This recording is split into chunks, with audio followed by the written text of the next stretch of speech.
As with other comments on Simply Answered videos, let's dissect this one. Harry Field says, "Someone I thought was my friend near the start of high school backstabbed me when I learned that they didn't actually like me. Out of all the close friends I have met since that happened, I cannot go a day without thinking they all hate me. And I am really close with these people. The only people I feel like I can trust are the people that I met before this incident almost 5 years ago. It's really holding me back, to the point where I can't imagine any possible scenario that could make me feel different. Any action just doesn't feel like enough." Okay, so this is a very common thing in, I think it's a common thing that starts in high school, right? Backstabbing. People who thought you were friends are not your friends. And, when you're in elementary school, middle school, you generally have things that are kind of beneficial for you. So, for example, like if you can get another slice of cheese pizza for lunch, it's good for you, right? But until prior to high school, right, it's likely to be more about these more or less satisfactions of your individual urge. Okay? So, regardless of what other people eat, right? If I can have 2 slices of cheese pizza, it's pretty good. It's Baked Potato Wednesday. If I could have 2 potatoes, or if I could have extra chilies, it's good, right? That's sort of the mindset prior to hitting high school. Okay, but what I think in general starts happening around the age of high school is you taking more care about your self-benefit in place of others. So this is the time where people start becoming more backstabby. This is the time where people start thinking about what they are going to potentially gain, even if it comes at the cost of your loss. But hey, this is kind of a good thing and kind of a bad thing, because it's kind of a good thing because this won't be the last time this happens. And that's sort of the bad news, right? You're gonna have to deal with backstabbing people. You're gonna have to deal with people who are going to prioritize their well-being and their benefit above everything else. So this is kind of a good opportunity to learn how to kind of navigate life when not everybody has mutual benefit. Not everybody has your benefit as a priority.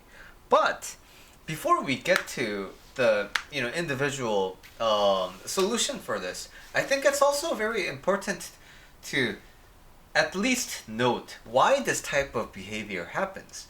So these people who backstab, right? These people who prioritize their well-being on top of, even if it comes at the loss of your benefit, why does this happen? It's easy to vilify people, right?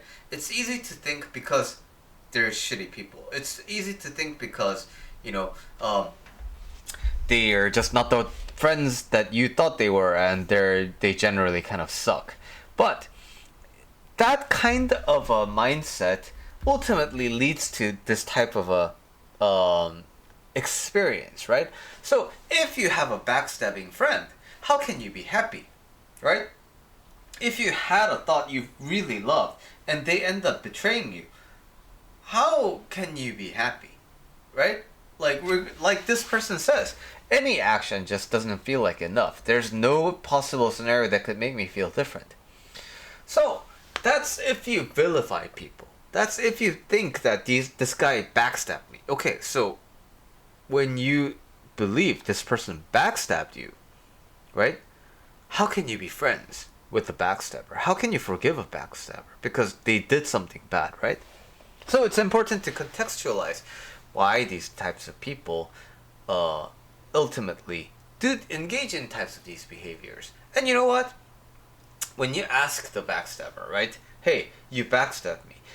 9 times out of 10, they're not gonna really agree that they backstabbed you, right? Because from their perspective, they only did what's in their best interest, right? It's not like they were thinking about you when they did something, it's likely that they thought of themselves. Humans are very self-oriented people. So chances are, from another person's perspective, you might be a backstabber, right? And that's an important thing to note. So what drives this kind of behavior in the first place? It's likely because these are people who have a lot to lose. These are people who have a very big discrepancy between having something to gain and having something to lose. So for example, they are in a family situation where they aren't really affluent with a lot of choices, right? They have a lot of siblings, or they have a parent who doesn't really take care of them. So when they don't fend for themselves, it's not only like oh, okay, but today's not that good, but tomorrow I'll have something to eat. It's not that kind of a situation. When they don't fend for themselves, it's going to be a very bad loss. So when you have a very when you have the when you have the choice between a very high gain and a very low loss, what are you going to prioritize? You're going to try your best to get the high gains, right? And some of this may be related to grade, right? A lot of people, they're likely to, cheat, or they're going to throw you under the bus in the group project so that they can get a higher grade, right? So this kind of backstabbing behavior, it can happen in a grade situation.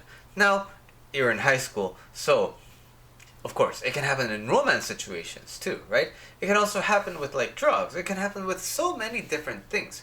But ultimately, we have to at least attempt to be compassionate with the situation that warrants backstabbing in the first place. But with that said, right? Let's go back to the main topic at hand. So, you thought this person was your friend, but they backstabbed me and they didn't actually like you, right? And that happened. And then so now you think everyone hates you. Okay. This is only a problem if everyone hating you actually mattered. So, think about this. Suppose you're gonna transfer to a different school because your parents are deciding to move to some remote state. Suppose you grew up in California, but now your parents are going to Virginia because of some job-related reasons that they have, right? Okay. Would you care that everyone hates you? Right? So, suppose you're a high school senior, and you're about to graduate, and you're about to go to college. And then boom, some fallout happens and all your friends hate you. Are you really gonna care? Not that much. Okay. And suppose you go to a concert, right? And you go to a concert, and then you're near some people in your section, and then you happen to be really tall, and then you're blocking some people's views, and then they all hate you. Okay, but after the concert, does it really matter? Are they gonna follow you and try and harass you because you're too tall to be at a concert? No, it's not like that, right? So, of course, when we think about high school, it's a very contained environment, right? So in this kind of a contained environment, it's tempting to think that other people's opinion of us matters a lot. But even when everyone hates you, another day comes. Even when everyone hates you, life goes on, right? So, it's kind of up to you to take your life the direction that you want to take it in. And it's like this. I can only have a good day if my friends like me. Then I'm dependent on my friends to be happy, right? My happiness depends on other people.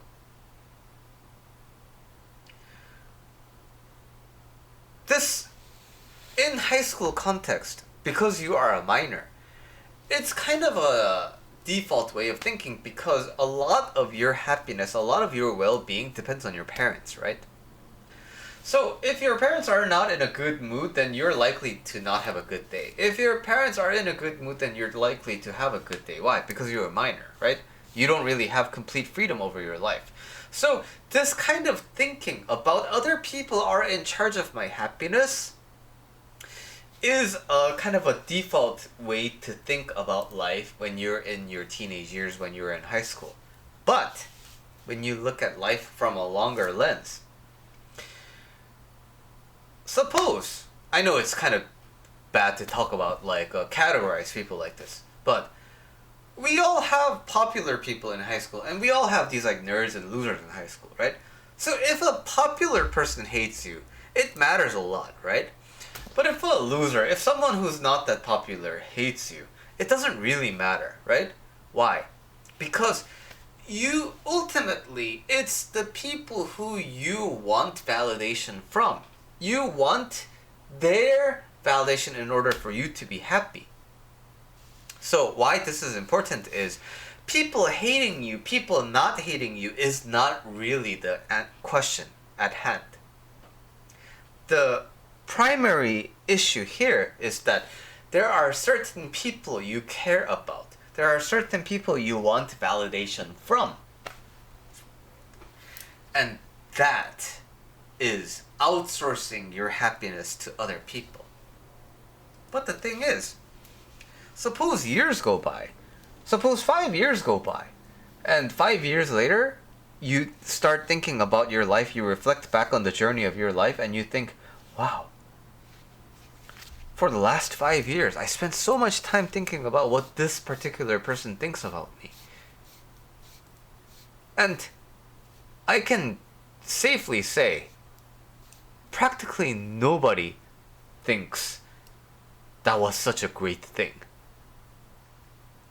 So, your happiness is ultimately up to you. Other people's validation, yes, of course, it can matter at teenage years. It can matter when you're, when your happiness is more or less in the hands of other people. But since you are going to grow up, since you are going to be an adult, or maybe you are already, it's important to think about your happiness. Where does it come from? Does it come conditionally?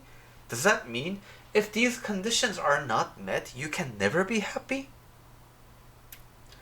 I think that's kind of a grim outlook on life, right? Anybody can be happy, regardless of what other people think of them. And so, I think this is a great opportunity to reflect on those things and start capitalizing on the happiness that you can find within yourself. Yeah, you can hate me. But who cares? Like, just because you hate me, am I not gonna eat lunch? No, I'm gonna eat lunch. Just because you hate me, am I gonna have a bad day? No, whether I have a good day or a bad day is up to me. Okay, so if you hate me, you can harass me. Okay, good. Harass me.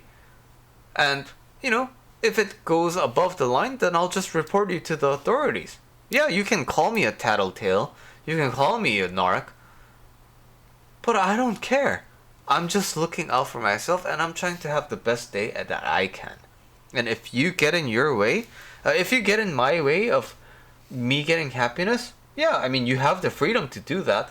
But if it goes above the legal boundaries, then I'm just gonna, sue you. I'm just gonna take my measures. I'm gonna protect myself. That's why there are laws, right? I'm gonna use them. But if it's not worth fighting about because it's not, against any law, then I'm not gonna spend any time thinking about what other people think of me. Because why? Ultimately, what matters is what I think of me. And you can hate me all you want, but I'm still gonna have a good day. Why? Because I can. And that kind of inner strength is, I think, what could really use fostering in general everybody.